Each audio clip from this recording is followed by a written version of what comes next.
আমার তাহাজ্জুদ আছে, আমার 5 ওয়াক্ত নামাজ আছে, আমার রোজা আছে, আমার দান খয়রাত আছে, আমার বড় দাড়ি আছে, আমার পাগড়ি আছে, আমার হজ আছে, আমি সারা বছর রোজা রাখি, আমার কোনো অসুবিধা নেই। কিন্তু দেখা গেল আমার এইখানটাতে ঈমান নাই। এরপর আমার এই আয়োজনের কোনো মূল্য আছে বলে মনে করেন আপনারা? নাই। তো ঈমান না থাকলে কি আমি নামাজ রোজা হজ করব? হ্যাঁ, নামাজি কাফের আছে, নামাজি বেঈমান আছে। আপনি তাহলে ঈমান নামাজ রোজা না শুধু? না না না, ঈমান অন্য জিনিস। অন্য জিনিস, ঈমান হলো মেইন বৃক্ষ। মির্জা গোলাম আহমদ কাদিয়ানী কি বেনামাজি ছিল? তার এখানে নামাজের দাগ আছে, আমি তার ছবি দেখেছি বইয়ের মধ্যে।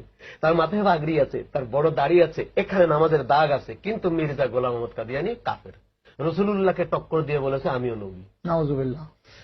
তারপরে আমরা মুনাফিক সর্দার আব্দুল্লাহ ইবনে উবাই ইবনে সলুল কি নামাজি ছিল না? তার দাড়ি টুপি ছিল না? যারা হযরত হুসাইনকে কতল করছে, এরা হুসাইনকে কতল করার আগেও নামাজ পড়ছে, পরেও নামাজ পড়ছে। যারা হযরত ওসমানকে কতল করছে, ওসমানের দরজায় তারা ছিল না, নামাজ পড়ছে না 40 দিন? কে নামাজ পড়ে নাই?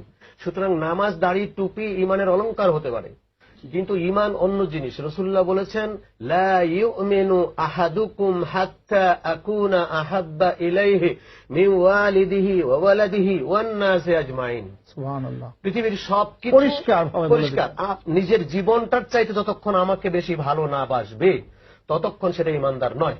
সুবহানাল্লাহ। পরিষ্কার কথা। তাহলে আমি পৃথিবীতে যেখানে যেখানে ঘুরেছি সবচেয়ে বেশি খুশি হয়েছি আল্লাহ রসুলের প্রেম বেশি থাকলে আমার দেশে আছে। কেন? এই দেশে রাসূলুল্লাহ প্রেমিকদেরকে পাঠিয়েছেন। ওই প্রেমিকদের প্রভাবে, আল্লাহর ওলিদের প্রভাবে এই দেশের মানুষ আল্লাহওয়ালা হয়েছে, প্রেমিক হয়েছে। এখন আসুন, ঈদে মিলাদুন্নবী নাই কোন জায়গাটায় পৃথিবীতে? আল্লাহর ঘরে শবে বরাত নাই বলে প্রচার করা হচ্ছে সৌদি আরবে বা মক্কা শরীফে কোথাও শবে বরাত নাই। শবে বরাতের দিন হেরম শরীফের দোতলায় গিয়ে দেখি মিলাদ শরীফ হচ্ছে। সুবহানাল্লাহ।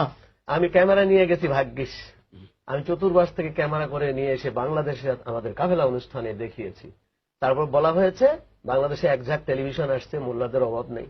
তারা বলতেছে ওগুলো ফারুকী সাহেব কোত্থেকে চুরি টুরি করে আনছে, এগুলো আসলে মক্কা শরীফের না। আমি আজও চ্যালেঞ্জ করছি, আমার কাছে সিডি আছে, চলুন মক্কা শরীফ, এবং আগামী শবে বরাতে চলুন, আমি দেখাবো।